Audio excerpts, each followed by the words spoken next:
You've got ideas, you've got ambition, you've got no time, or so you think. I'm Marissa Lonick, and I help busy moms with big dreams and no time. Join me each week as I dive into time management strategies, goal setting and achieving framework, and inspiring guests who are juggling mom life, work life, fill in the blank life. Dreams don't work unless you do, and just because you're a mom doesn't mean you can't still make it happen, whatever it means to you. Welcome to the Mama Work It podcast.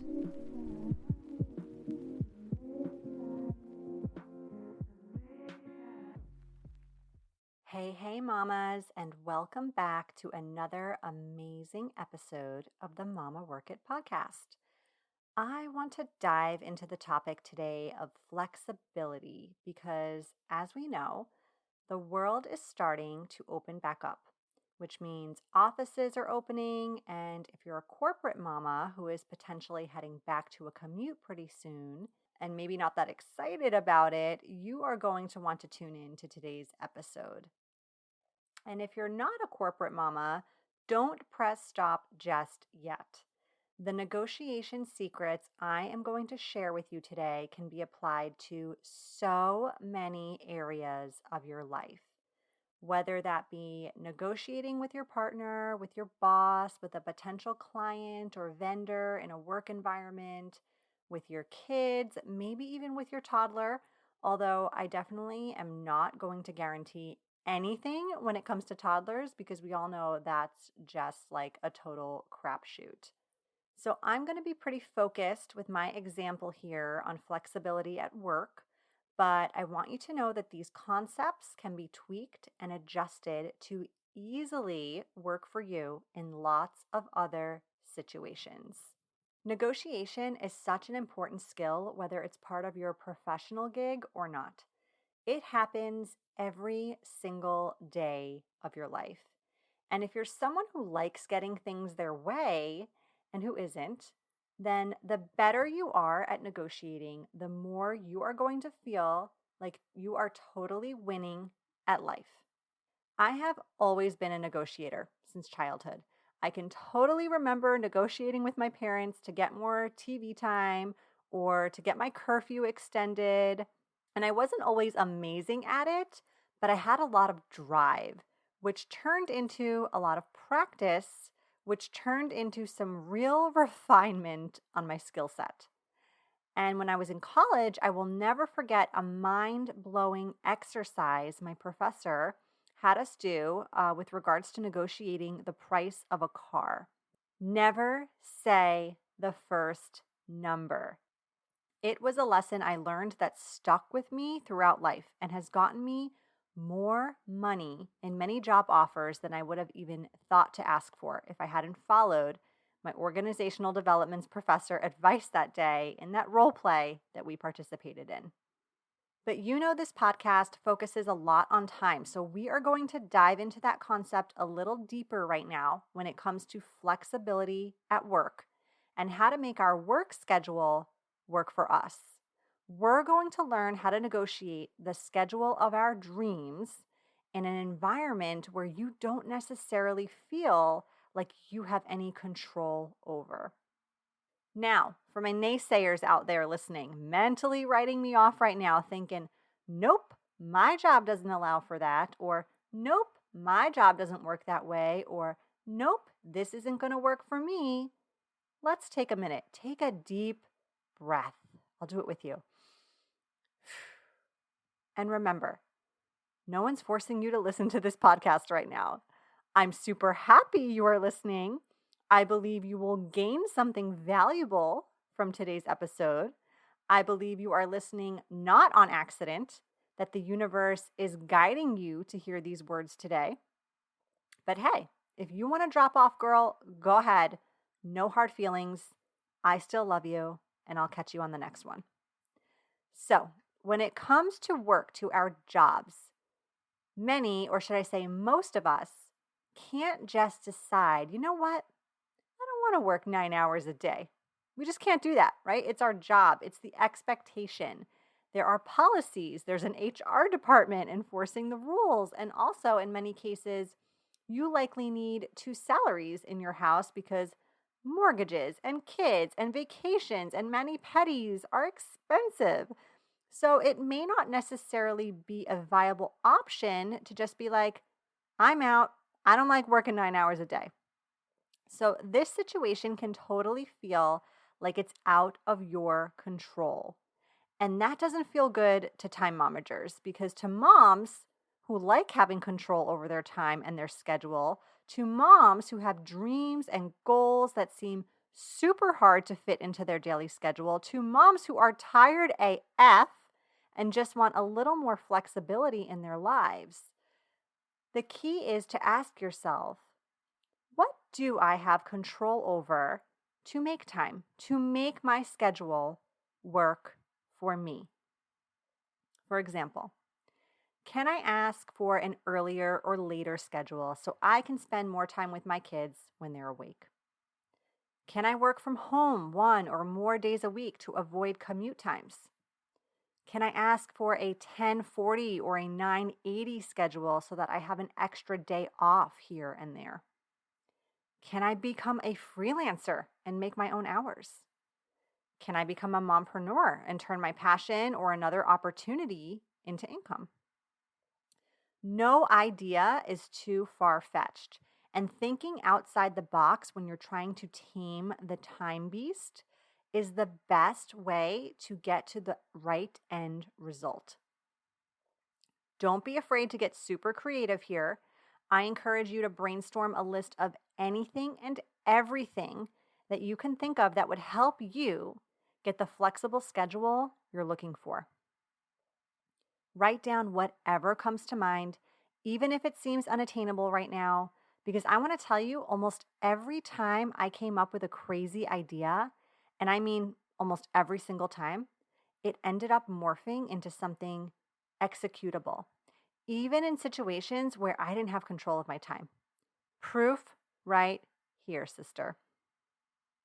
And here's the most important ingredient you need to add to your time control casserole. And this is all part of the negotiating piece. You need to be strategic. You need to plan, and you need to be organized. Remember that important mantra that I preach about? So if you're asking for more flexibility at work, you absolutely need to be strategic about this. Don't let your emotions get the best of you. Don't make this about you, even though it is. For example, you can't walk into your boss's office, no matter how great a relationship you think you have, with welled up, tearful eyes and say, "This is too hard. I need things to change around here because I'm falling apart." Don't do that. Absolutely do not do that. I don't care how upset you are about the situation at hand. I don't know about you, but even the best bosses out there wouldn't give this request more than 3 seconds of thought before saying a pretty firm NO, at least in my experience, if I presented something in that way.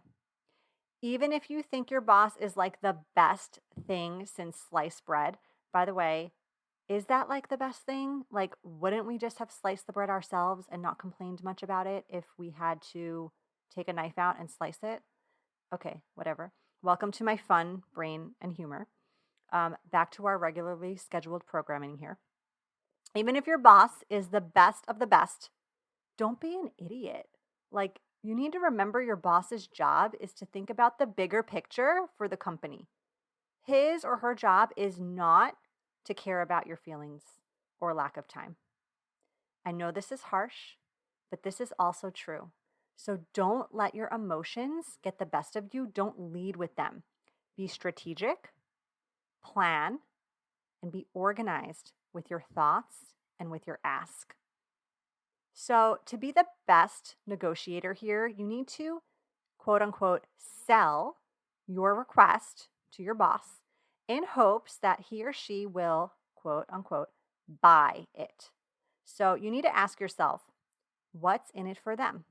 What's in it for the company? What is going to make them review this request and see the value, the benefit, the no-brainer reason why they should approve it? And if you work in sales, You already know and likely practice a lot of this. And if you don't, you're getting amazing sales lessons right here in this episode, too. I'm really packing this show with so much goodness. You are so welcome, Mama. Okay, so let's talk strategy. Being strategic here means thinking about what's valuable to your boss, like thinking about what they care about. Think about things that make life easier for them, that make them look good to their boss, that would give them what they need, not what you need.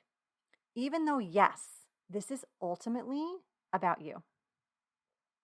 Look at the situation through this lens to get started.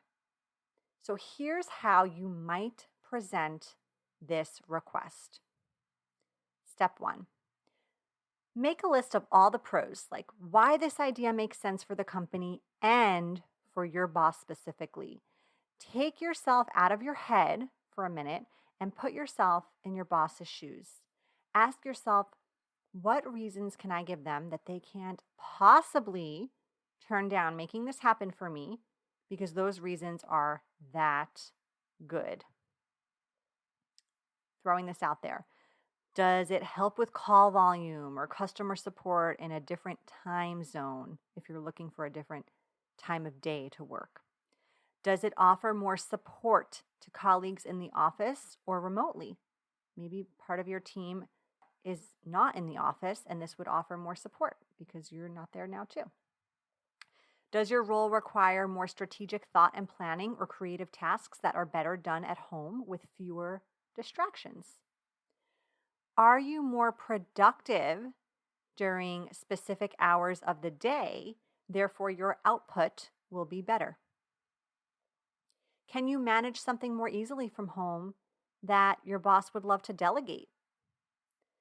And finally, does it ultimately mean better work-life balance for you as a valuable employee? So make your last line item something that says, yes, this will help you too. You don't want your request to appear unauthentic. So if it does mean having a better work-life balance, say it. But just don't make it the most important priority for making this request. Like, don't lead with that. Okay, step 2. Don't forget the cons. It is crucial to show you have thought about this from all ends, not only the positive ones. So add a list of cons. But again, be strategic about this. You need to list more pros than cons, obviously.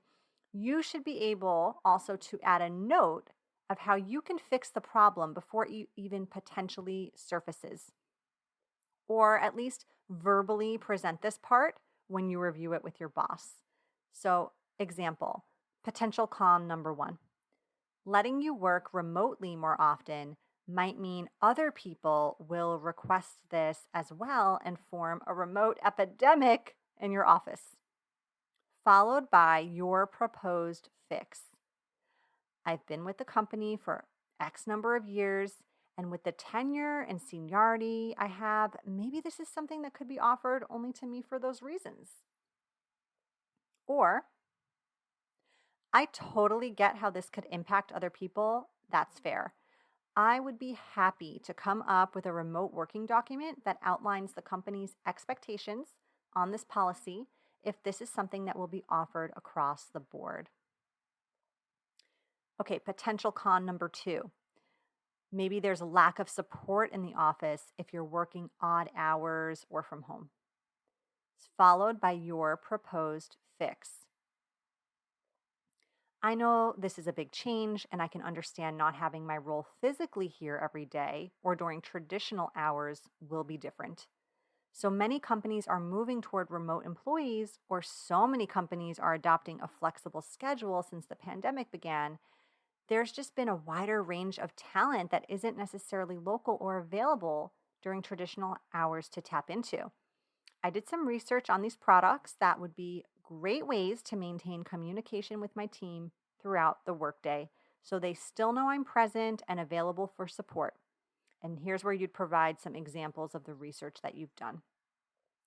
I also recently read an article about how working at times when you have optimal brain power, not necessarily 9 to 5 or the schedule you're looking to get away from, makes you XX% more efficient and productive at work. And I wanted to share that with you.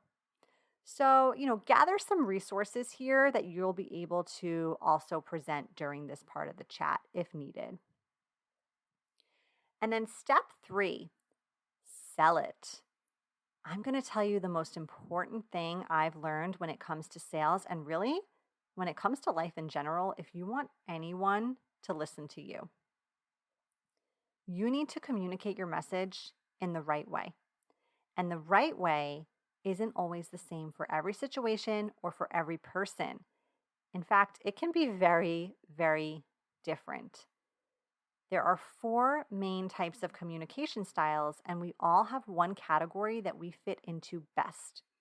This is the one that feels most comfortable, comes most naturally, and is most often the way we tend to communicate. It's like our comfort zone, our security blanket.